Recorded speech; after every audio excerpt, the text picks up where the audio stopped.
What's up sa inyo mga tropa, at eto na naman tayo sa ating printing channel mga tropa. Salamat nga pala lalong lalo na sa nagsasubscribe, at maraming salamat din sa mga nag-aabil syempre ng templates natin. Alam nyo naman na isa yan sa mga way kung paano natin isusustain yung channel natin, at pasensya na din kayo kung medyo hindi ako nakaka-reply dito sa mga message nyo or comment ninyo sa ating YouTube channel. Sobrang dami na kasi, hayaan nyo, pipilitin natin na maisa-isa yan at lahat yan sasagutin natin mga tropa. At alam nyo naman na nagre-reply ako sa inyo. Eto na nga, message nyo lang ako sa mga gusto mag-avail ng mga templates natin, at kung gusto nyong magpasalamat din sa akin, i-click nyo na lang din yung subscribe at thanks button dyan kung nais nyo mag-donate, at simulan na nga natin yung content natin para sa ngayong araw na to.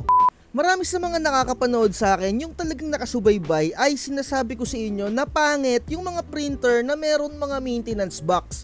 Pero papasaan pa, talagang nag-move forward yung technology natin ngayon. At so on and so on, mawawalan na ng supply ng mga printers na wala pang maintenance box. So anong ibig ko sabihin? Yung mga Epson 805, yung mga Epson 3210, yung mga Epson 5290, unti-unti yan ipipace out at magkakaroon ng newer technology or newer model na lahat ay meron ng maintenance box. So etong content natin, these things that you must consider sa pagbili ng mga latest na mga printers. Kagaya na itong Epson 8050, 11050, 14150, eto yung mga bagay na babanggitin ko na kailangan nyo talagang i-consider kahit papano para makatipid kayo. So unang-una, i-shoutout muna natin yung isa sa mga nag-comment sa atin na mga masugid na subscribers. Sabi dito ni Microtech, shoutout nga pala sa'yo, 2 beses na daw niyang na-reset using chip resetter yung kanyang Epson 8050, and nabawi na daw niya yung pinangbili niya dun sa chip resetter dahil daw nireset niya na din yung mga printers ng mga tropa niya. Siningil niya na daw ng 500 kasama na yung cleaning. So etong content nga natin para sa ngayong araw na to, eto nga yung mga bagay na dapat mong i-consider din kapag bibili ka na ng mga latest na models kagaya nga netong mga printers na nasa harapan natin. Eto yung maintenance box na additional problema sa mga bagong models. So kung wala kang alam sa printing business, talagang magagatasan ka ni Epson, or kung wala kang alam sa printer. Kasi once na mapuno tong maintenance box mo, at sa mga hindi pa nakakaalam kung ano yung maintenance box, dyan napupunta yung mga sobrang ink kapag nagpiprint ka. Parang kung nagpipintura ka sa bahay nyo, sa mga pader nyo, may mga tumutulo na mga sobrang pintura. Ganun din sa printer natin. And once na mapuno, etong maintenance box natin, papalitan mo siya ng bago. So kung wala kang alam, ganun yung gagawin mong process. Kaya ginagawa natin tong channel na to para matuto kayo, dahil kailangan yung bumili ng chip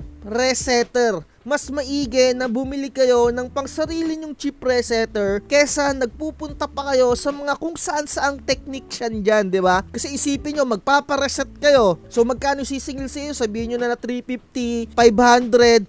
Isang beses ka lang bang magre-reset sa talambuhay mo gamit yung printer mo? Maaaring maraming beses, di ba? Hanggat buhay ang printer mo, magre-reset at magre-reset ka dyan. Kaya I highly suggest na kung bibili ka ng mga latest model, kagaya nga netong mga to, isabay mo na sa pagbili netong chip resetter. At eto yung tip ko sa inyo. Di ba kapag bumili kayo ng mga printers na ganito, meron siyang kasamang mga dye ink. So kung magko-convert ka into pigment ink, meaning hindi mo gagamitin yung dye ink na yon at pigment ink yung gagamitin mo, I highly suggest na ibenta mo yung mga kasama niyang ink. So unang-una, etong Epson 8050. Napakamahal ng ink netong Epson 8050 na dye ink dahil around 800 ang isa niyan. Sa pagkakaalam ko, ang kanyang model ng ink niya ay yung Epson 057 na which is 6 colors siya. So kung bibilihin mo siya, makikita mo dito, no, 600 ang isa. So kung i-multiply mo yan ng 6 times 6, so papahalo din ng almost 4,000 or 3,000 something, 'di ba? Kung ibebenta ibenta mo ng 2,000 plus yun, at least nabawi mo yung kahit papano na ipinangbili mo dun sa printer. So, do the math, di ba? 3,500 or 3,600 yung magiging total netong 6 na printer na to. So, saan mo siya ibebenta para kumita ka? Sa mga nagpo-photo booth na gamit ay original dye ink. Dahil etong kasama na sa printer na ink ay original din yan. Napakadali mong ibebenta yan, mga tropa, I tell you. So, kahit presyon mo ng 2,500, 2,400, napakalaking tipid na dun sa isang nagpo-photo booth dahil 3,600 nakatipid na siya ng almost 1,000 kung sa'yo siya bibili or kung ibebenta mo yung kasama niya na dye ink. Dahil kung magko-convert ka, hindi mo naman magagamit yun eh. So yung pinagbentahan mo, ayun na mga tropa, yung gagamitin mo sa pagbili netong cheap presetter, 'di ba? So kung meron kang ang tropa, kagaya nga ng ginawa neto ni Microtech, nasa kanya na nagpapareset yung mga tropa niya, kahit singilin nyo nga ng 350 or 500, 'di ba? Pwede na. At least nakatipid kayo. So kung